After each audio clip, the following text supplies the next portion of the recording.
Welcome to the Deep Dive, where we sift through the noise to bring you the core of what matters. Today, we're locked in on the hardwood, breaking down a really compelling slate of recent NBA games. We've got Clippers versus Pelicans, Thunder against the Pistons, Spurs versus Nuggets, Mavs and Hawks, and Rockets versus Jazz.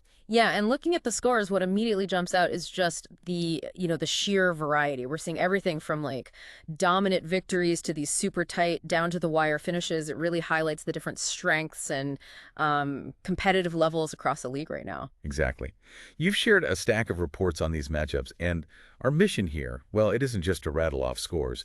We want to kind of extract the most fascinating details, the insights, so you can quickly grasp what happened and, maybe more importantly, understand the why behind it. So let's just get right into it, starting with that Western Conference showdown. LA Clippers and the New Orleans Pelicans. Right. The Clippers took that one pretty decisively, 114-98.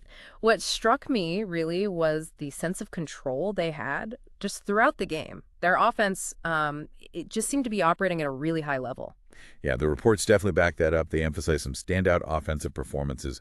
Kawhi Leonard, well, he was his usual efficient self, Yeah. 28 points. James Harden chipped in nicely, 21 points, 10 assists. And Ivica Zubac, a real presence inside, got that double-double, 17 points, 10 rebounds. Sounds like the Pelicans just struggled to find consistent answers. They really did. I mean, the Clippers' ball movement, those pick and roll combinations they were running, especially with Harden and Zubac, they just seemed to consistently generate open looks. You could almost see the Pelicans' defense, struggling to communicate, missing switches. It led to breakdowns and, frankly, some easy scores for LA. Interesting. Okay, let's shift over to the East. We saw the Oklahoma City Thunder defeat the Detroit Pistons 119-103. A more comfortable win on paper, but it sounds like the Pistons maybe showed some fight. They did, yeah. For the Thunder, well, Shai Gilgeous-Alexander, he just continued his exceptional season, dropped 33 points. But what's really encouraging for OKC, I think, is the continued growth of their young core. Jalen Williams, another strong outing. And Chet Holmgren, wow. He was impactful on both ends, 22 points, 11 rebounds, and 5 blocks. I mean, that kind of rim protection from a rookie, that's significant. Absolutely. 5 blocks is huge. Mhm. And the reports do highlight the Thunder's overall defensive strength as a key factor. It must be tough for opponents to get anything going consistently when they're facing that kind of pressure, right? Definitely. Now, on the Pistons side, Tim Hardaway Jr., he had a good scoring night, 23 points. Yeah. And there's mention of a late rally. What sort of fueled that, and why wasn't it quite enough? Well, Hardaway Jr. certainly provided a scoring spark, no doubt. And the Pistons did manage to string together some buckets late in the game. But, the Thunder had already built up a pretty substantial lead through their consistent play in those first 3 quarters. Their strong start basically created a cushion that the Pistons just couldn't overcome in the end. It really speaks to the Thunder's ability to maintain focus and control the game for most of the duration. Okay, gotcha. All right, let's dive into what sounds like it was a real nail-biter. The San Antonio Spurs versus the Denver Nuggets. The Spurs managed to edge that one out 113-106. This one must have had some drama. Oh, absolutely. It felt like one of those games where every possession was crucial. Mm. Harrison Barnes led the Spurs with 20 points, but the reports really emphasized the impact of Chris Paul. He only had 17, but those back-to-back three-pointers he hit in the fourth quarter seemed like they really shifted the momentum at a critical time. That veteran poise, that clutch shooting, it can be just invaluable in these close games. It really, really can. Now, for the Nuggets, Russell Westbrook had a high-scoring night, 30 points. You'd think that would usually lead to a win, right? But the reports also note he didn't score at all in the fourth quarter. What happened there? That's kind of surprising. Yeah, that raises a really interesting point, doesn't it, about how defenses adjust and how a player's effectiveness can change during a game.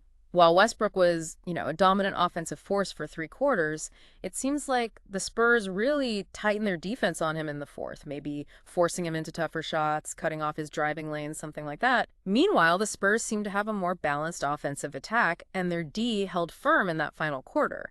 It kind of suggests a level of resilience, maybe a collective effort, that let them overcome Denver's reliance on Westbrook's scoring burst. That makes sense. A multifaceted attack can definitely be harder to shut down completely, especially down the stretch. Okay, moving on to another tight one. The Dallas Mavericks versus the Atlanta Hawks. Mavs pull out a 120-118 victory. So it's like this one really went down to the wire. Absolutely. And the standout performer, I mean, the hero of the night really has to be Anthony Davis for the Mavericks. All Just right. phenomenal numbers, 34 points, 15 rebounds, 5 blocks. And then to cap it all off, he hits the game-winning floater with just 3.4 seconds left. And what makes it even more remarkable, as the reports mentioned, he was dealing with an eye injury during the game, had to leave, came back. That kind of toughness, delivering in the clutch like that, that's what separates the stars, isn't it? Yeah. Yeah, playing through an injury like that and still hitting the game winner, that's just incredible stuff. Now, on the Hawks side, Trae Young also had a strong game, 25 points, 12 assists.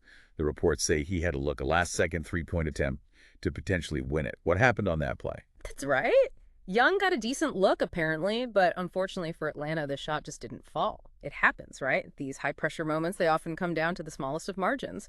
While Young had a fantastic game, running their offense, creating opportunities, Davis's heroics on the other end, that game winner, it ultimately secured the victory for Dallas. It just highlights that razor-thin difference between winning and losing sometimes. For sure. Okay, last game on our list, but certainly not least. The Houston Rockets' decisive 143-105 victory over the Utah Jazz. That's a pretty significant margin. What fueled such a dominant offensive showing from the Rockets? It was a truly impressive display of just, firepower. Jalen Green led the way with 22 points. But what was particularly striking, I thought, was the balanced scoring effort. You had Jabari Smith Jr., Tari Eason, Alperen Sengun, all chipping in 15 points each. And as a team, they were just incredibly efficient, shooting over 54% from the field, hitting 19 of 45 threes. I mean, when a team is shooting that well and getting contributions from so many guys, they become incredibly difficult to stop. Yeah, those are some eye-popping offensive numbers, definitely. On the Jazz's side, sounds like Isaiah Collier had a decent individual game, 22 points, 10 assists, but clearly wasn't nearly enough to keep pace. The reports also mentioned this was Utah's 7th straight loss. Ouch. Exactly. While Collier had a solid performance, the Jazz as a whole just couldn't contain that Rockets offensive onslaught. It wasn't even close. And, this game carried significant implications for Houston beyond just the single win. This victory officially clinched a top 6 seed in the Western Conference for the Rockets. That marks their first 50-win season since, 2018-19? That's a major accomplishment, a really clear indicator of their progress this season. Wow, yeah, that is a huge milestone for the Rockets. Yeah. Securing a top 6 seed, avoiding that whole play-in tournament chaos. That's a significant advantage heading into the playoffs. Absolutely. It guarantees them a spot, lets them rest maybe a bit more, prepare for a specific opponent. It's big. So, okay, looking back at all these games now, what are some overarching themes or key connections we can draw from these different results? Well, we said several interesting trends emerge. I think there were those clear examples of offensive dominance like you saw with the Clippers and especially the Rockets, just showcasing their ability to score seemingly at will. We also saw the importance of strong team defense, particularly in the Thunder's victory. And then, of course, those thrilling finishes, the Spurs-Nuggets game, the Mavs-Hawks game.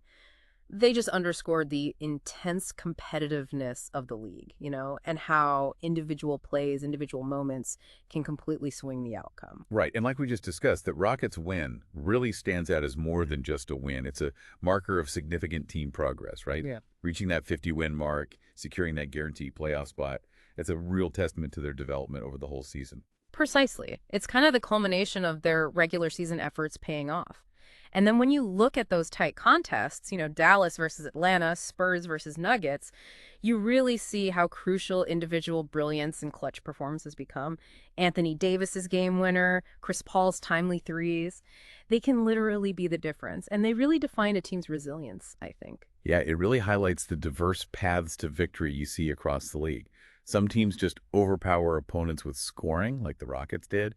Others rely more on shutting teams down defensively like OKC, and then others just find ways to win those close, kind of gritty, hard-fought battles. Exactly. And if you zoom out a bit, look at the bigger picture, it kind of reinforces the idea that success in the NBA isn't just about having the most raw talent.